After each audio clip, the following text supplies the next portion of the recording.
suaminya Cianti depan Haji Tony, nah itu juga nggak pernah dipakai BPJS-nya. Jadi saya bilang sekali-sekali berobat ke puskesmas karena mereka kan yang dari PBI ya, tapi sama sekali nggak pernah dipakai, nggak pernah berobat menggunakan BPJS. Nah, itu kebanyakan itu nggak aktif gitu. Jadi saya suruh tolong dicek ya bagi haji-haji ya, bapak-bapak di sini kalau yang belum pernah sama sekali BPJS-nya dipakai, tolong dicek soalnya kebanyakan yang nggak pernah dipakai sama sekali dinonaktifkan. Nah, jadi kita sudah UHC. Nah, ini Bu yang mau saya tanyakan, apakah semua warga Bangka Tengah ini harus memiliki BPJS ya? Kita UHC ini ya Bu ya, walaupun mampu tidak mampu. Nah, gitu. Soalnya banyak sekali yang ditanya, Bu, BPJS saya mati, Bu, BPJS saya nunggak gitu. Nah, gimana solusinya Bu? Apakah nunggak? Apakah dengan nunggak nggak perlu mereka bayar tunggakan, bisa aktif itu PBI atau gimana Bu solusinya? Oke. Makasih ya Bu. Terima kasih Bu Bidan. Tepuk tangan buat Bidan Ferry kita ya. Jadi segala info tentang kesehatan itu baik semua umur, sakit yang umum, tentang hamil ya, calon ibu melahirkan semuanya ada terdata ya. Nah, saya ingin menyampaikan bagi yang menunggak BPJS-nya itu, apalagi yang kelas 1 sampai kelas 2 itu pasti besar tunggakannya. Saya sarankan segera ambil tindakan, datang ke kantor BPJS, ikut program rehab cicilan ya.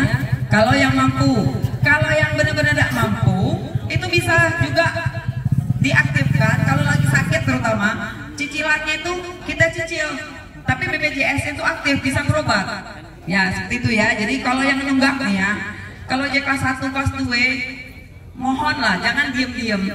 Yang tanggung jawab mayar itu juga kita sendiri soalnya, bukan pemerintah. Ada satu kasus ya, Ibu Juriati di Aik Mesu kemarin, utang BPJS-nya 10 juta, Pak Haji Kora kasih tahu ya, dia suaminya udah meninggal, Ibu Juriati ya. Jadi kelas 2 BPJS utangnya 10 juta karena ada anaknya di situ juga. Nah, ini 10 juta mau mengadakan gerakan minta sumbangan ya di jalan atau apa. Saya bilang tunggu dulu, saya hubungi dinas kesehatan. Akhirnya diaktifkan itu BPJS-nya. Tapi tunggakannya ya kita sendiri yang nyicil, ambil bayarnya, walaupun dia utangnya lebih dari 2 tahun, cukup bayar 2 tahun saja. Cicilannya bisa sampai 12 bulan. Ya, tapi BPJS itu pajak dipakai buat berobat. Gitu. Gratis. Gitu ya. Tapi cicilan itu resiko kita yang harus bayar. Karena itu ya jangan didiemin. Seperti itu ya. Ini berlaku buat kelas 1 dan kelas 2, kelas 3 juga. Jadi kita yang harus bergerak, bukan pemerintah yang datang ngecek siko-siko, bukan. Ini yang menunggak ya. Nah, ya seperti itu ya, ada program cicilan. Saya mohon, maksudnya bukan karena kita sehat disuruh berobat, bukan ngecek tensi jadi. Ngecek tensi jadi, karena bahaya juga loh kalau tensinya tinggi, itu tahu-tahu larinya ke jantung. Karena dokter itu melihat orang sakit atau dari tensi ya. Kalau tensi tidak stabil tinggi, itu pasti badai sakit bawaan, apakah jantungnya ataukah yang lainnya ya. Jadi inilah yang namanya edukatif ya Pak Rio ya.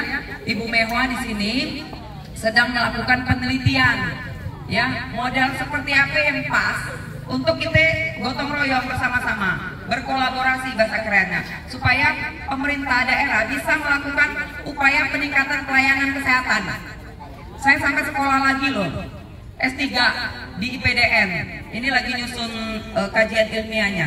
Supaya saya ingin tahu, apakah pemerintahnya yang kurang tenaga, ya, apakah kurang alat kesehatannya kurang, sehingga banyak sekali yang meninggal dunia usia produktif. Lagi muda, sebenarnya lagi panjang umur, lagi pacaran, panjang 5 tahun misalnya. Karena tidak diobat, tidak ditahu, padahal biaya BPJS ada, jadi nunggu di rumah dengan segala kegalauannya. Nah itu kita teliti, saya teliti, model seperti apa yang bagus. Nah misalnya kolaborasi gotong royong itu banyak faktor, pemerintahnya sendiri, pemerintah daerah, ya, baik wakil rakyatnya, eksekutif, legislatif, baik juga kita sebagai pemerintah di dinas kesehatan, ada puskesmasa sebagai vaskes. Yang pertama, ya BPJS seperti apa mitra kita, orang nunggak di diem mah, dak diajar, dak dipada, program-program diem baik itu namanya ada kerjasama, ada gotong royong ya, lambat gitu percuma ada program. Masa anak Pak Jokowi baik kan tidak mungkin, masa anak Ibu Menteri ya baik kan tidak mungkin, kan kita Indonesia luas ya, pulau-pulau ya, jadi kita lah.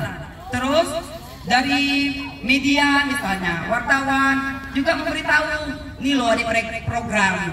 Nah terus dari masyarakat sendiri, misal nih kita tahu ada program tuh, kita jangan mangsur, jangan kita juga yang tahu. Kalau ada di depan mata kita tetangga kita tahu jenggot nunggak, kita diam baik, jangan. Jadi kita harus berkolaborasi. Artinya modelnya tuh gotong royong, kumadaka kamadaku kayak gini ya.